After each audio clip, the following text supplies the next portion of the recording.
ভোর 5টা, আজকে 4টার দিকে, 5টার দিকে এখানে, 6টার দিকে এখানে এসে গেছি, তখনও কিন্তু শুনি নাই যে এরকম আগুন লাগছে।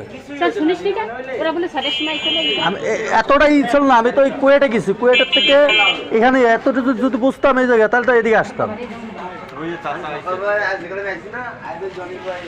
কি অবস্থা দোকান দেখেন।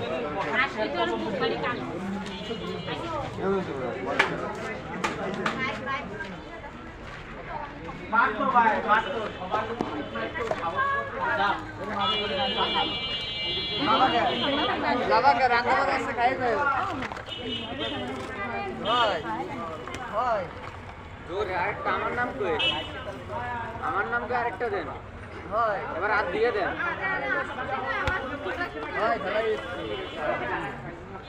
সব বই উঠি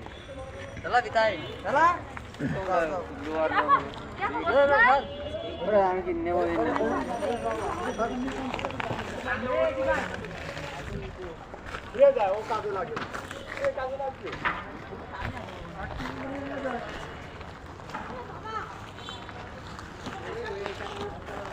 ওই পাটাগুলো ভিতরে ফেলাই দিই।